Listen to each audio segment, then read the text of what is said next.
거짓말만 하는 거는 차라리 나중에 판별하기가 쉬워요.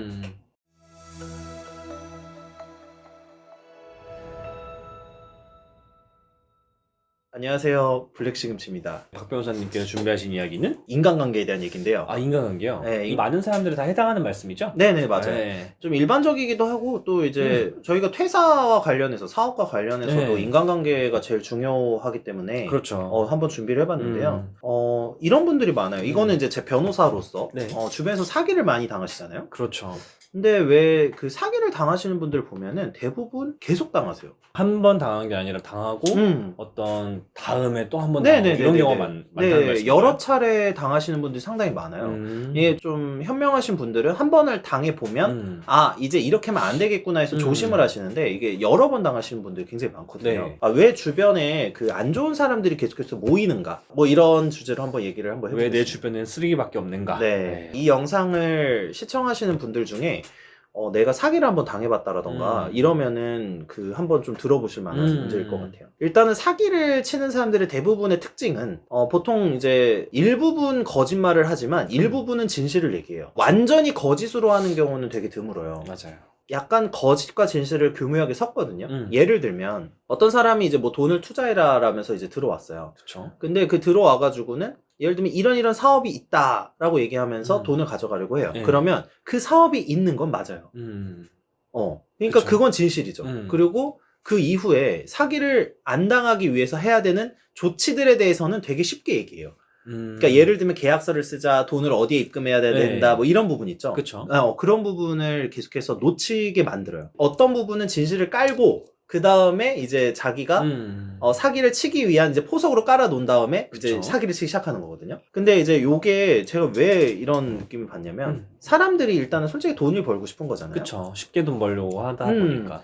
그 인간관계를 원래 한 사람을 보면은 보통 오래 계속해서 지켜보고 이런 다음에야 사업할 때도 마찬가지지만 그때 돼서야 이 사람이 괜찮구나, 일관성이 있구나 이런 걸 보고 나서 보통 이제 큰 거래를 하거나 이런 경우가 많잖아요. 맞습니다.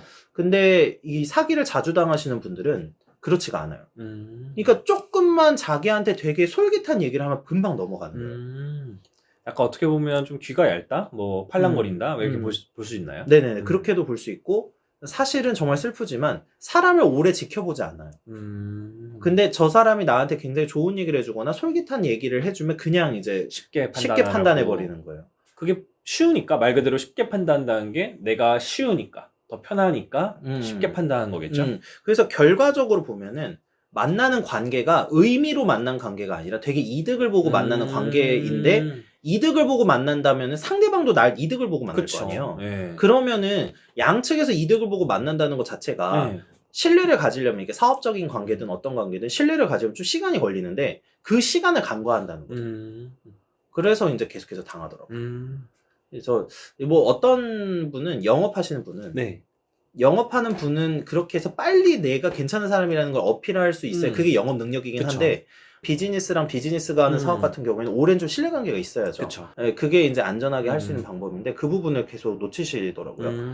저 사람, 내가 저 사람 보고 이득 보고 가잖아요? 그럼 상대방도 나 이득 보고 오는 거거든요? 그쵸. 근데 이제 그거를 잘 놓치시더라고요. 그러니까 내가, 그 사람이 흔히 착각하는 게, 내가 저 사람한테 이렇게 뭐 소위 말하는 가식적으로 행동을 해서 저 사람의 환심을 사야지라고 생각하지만 실제로는 상대방도 바보가 아니거든요. 그쵸. 얘가 나 때문에 뭐 때문에 오는지 알거든요. 그러니까 이제 그런 것 때문에 계속해서 놓쳐서 사기를 많이 당하시더라고요. 그러면 어떻게 하면 이제 이런 분들, 뭐라 해야 될까요? 말씀해 주셨던 얘들이 이제 사기를 치러 오는 사람들, 사기꾼들. 근데 여기에 당하지 않으려면, 지금 우리가 얘기했던 내용을 되짚어보면, 조금 더 그 사람의 의미를 조금 더 오래 생각해보고, 그쵸? 너무 혹하는 말이 있다면 한두 번은 무조건 의심을 해봐야 되는데 필요하겠네요.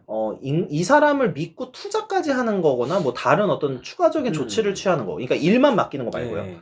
그러니까 그런 상황까지 가려고 한다면은 대부분 그 사람이 살아오는 삶이나 방식에 대해서 고민해보고 계속해서 행동하고 비교를 해봐야 되고, 그 사람하고 오래 관계를 가지고 알아가려면 대부분은 어느 정도 그 사람과 통하는 게 있고 의미를 좀 공유할 수 있어야지 오래 가는 것 같더라고요. 그리고 이제 두 번째 특징이 소위 말하는 입에 발린 말을 잘한다는 거. 근데 그렇죠. 사실 사회생활 할 때 뭐 예를 들면 어떤 사람한테 지적을 한다거나 이런 거 굉장히 조심해야 되잖아요. 쉽지 않죠. 그런 말 하는 것 자체가 사실 미성숙한 건데 네. 다만 요거를 되게 이제 사기를 치시는 분들 굉장히 잘합니다. 더. 그러니까 예를 들면은 저 사람이 필요하고 듣고 싶은 말을 해주죠. 근데 그 듣고 싶은 말을 해주는데 문제는 말을 들으면서 듣고 싶게 한다는 것 자체가 자기가 이미 약점을 노출했다는 얘기예요. 그쵸, 그쵸. 예를 들어서 내가 이미 뭐 예를 들면 돈 얘기를 했다거나 뭔 얘기를 했다. 되게 뭐 예를 들면 제가 뭐 돈을 어디서 당장 끌어와야 됩니다. 뭐 그러면 그 돈을 끌어오는 과정에서 그런 얘기를 했어요. 그러면 저 사람은 이 사람이 지금 뭐 때문에 급하구나라는 약점을 노출한 게 돼요. 그쵸. 그러면은 그 사기에 이용당할 가능성이 크죠. 자기가 저 사람에게 뭔가 호감을 보이고 싶어가지고 하는 행동이 사실은 나한테는 되게 힘든 족쇄가 될 수도 있어요. 맞아요. 그래서 그 부분에 대해서도 되게 고민하고 조심해야 되는데 사실 이거를 못하기 때문에 사업 초기에 사기당하신 분도 많고 사기를 지속적으로 여러 번 당하신 경우도 많은 것 같아요. 저는 아무리 이제 친한 인맥이거나 지인들이 있어도 돈은 되게 굉장히 꺼려 하거든요. 그쵸.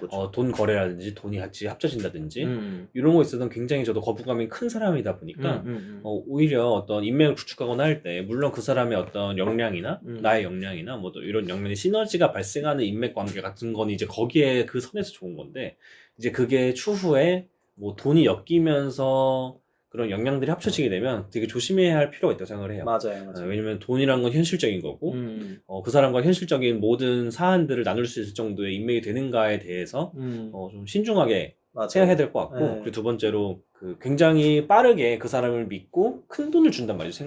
생각보다 그런 경우가 많아요. 그 큰 돈을 벌기까지 굉장히 오랜 시간이 걸렸는데 왜 그거를 쉽게 맡길 수 있는가? 어떻게 보면 그걸 막 10년 동안 모아서 시드를 막 2억을 모아서 어떤 무슨 건물 들어온다고 투자하라고 해가지고 믿고 맡겼어요. 맞아요. 그 고민의 기간이 막 일주일이라면 저는 되게 짧다는 거죠. 그 돈을 버는데 10년이나 걸렸는데 적어도 자기가 더 많이 알아보고 직접 가서 보기도 하고 눈으로 확인을 하고 그 사람이 정말 믿음직한 사람인지 자기와 그 과거에 10년 동안 나와 이 사람 어떤 관계였는지 보고 나서 투자를 해야 되는 거지. 막 엊그제 본 사람인데 막 투자라고 해서 자기 10년 동안 본 돈을 너무 하루 이틀 만에 내주는 경우가 많다 보니까 이런 경우에 어떤 당연히 사람들의 심리상으로 뭐 쉽게 돈을 벌고 싶다는 걸 혹해서 할 수도 생각하지만 그건 최대한 자기 스스로 억제를 많이 해야 된다고 생각을 해요. 맞아요. 진짜 좋은 지인 그리고 진짜 좋은 인맥이라고 한다면 어떻게 보면 자기의 힘든 점이나 그 사람의 힘든 점을 서로 또 공감해 주는 것도 중요하기도 하죠. 당연히 중요하죠. 네. 당연히. 물론 중요하긴 한데 거기에서 이제 약간 그런 말이 있잖아요. 진짜 친구와 가짜 친구. 진짜 친구는 원래 욕을 많이 하잖아요. 맞아요. 이런 게 있어요. 진짜 친구와 가짜 친구를 뭐 판별하는 기준. 내가 뭐 병에 걸렸다. 병문안으로 온다. 진짜 친구. 이 미친놈이 꼴 좋다. 이러면 약간 진짜 친구. 어떻게 하면서 걱정하고 있으면 약간 나쁜 가짜 친구라고 하는데 이건 반장난이긴 하지만 그렇다는 거죠. 예를 들어서 저희들도 친구잖아요. 만약에 이 친구가 만약에 잘못된 길을 가고 있다. 뭐 예를 들어서 막 나 혼자 막 일을 너무 많이 한다고 하면 그렇죠. 여기서 직원으로 넌 이제 그렇게 일을 하면 안 된다고 말할 수 있는 정도의 친구들 아니야 넌 너무 잘하고 있어 라는 건 사실은 어떤 발전적인 경우에서는 도움이 되지 않기 때문에 각자 그런 이야기를 할 수 있는 친구들이 오히려 더 좋은 친구로 생각하고 있고 그럼 이제 박 변호사님이 생각하는 이런 걸 주의한다 한번 요약해 줄 수 있을까요? 네네. 첫 번째 아첨하거나 나한테 칭찬하는 사람 한 번쯤 생각 다시 해봐라. 첫 번째고요. 두 번째는 거짓말만 하는 사람보다 거짓말과 진실을 같이 말하는 사람을 더 조심하셔야 돼요. 거짓말만 하는 거는 차라리 나중에 판별하기가 쉬워요. 얘 원래 허풍이구나. 그렇죠. 그렇게 되는 거죠. 네. 세 번째는 주변에 좋은 사람을 둬야 되는데 그 좋은 사람들의 이야기를 들을 줄 알아야 된다. 들을 줄 알아요. 그게 되게 중요한 것 같아요. 네. 그리고 저도 하나 더 추가를 하자면 돈 문제는 수십 번 생각해요. 돈 문제는 정말 수십 번 생각해야 되는 거예요. 맞아요. 돈 버는 거 힘들잖아요. 그럼요. 얼마나 쉽게 판단합니까? 사람들 주식이든 뭐 그런 뭐 투자든. 맞습니다. 이런 거 꼭 주의하셨으면 좋겠습니다. 네. 예, 오늘은 이만 마치도록 하겠고요. 좋아요와 구독 부탁드리겠습니다. 네, 시청해주셔서 감사합니다.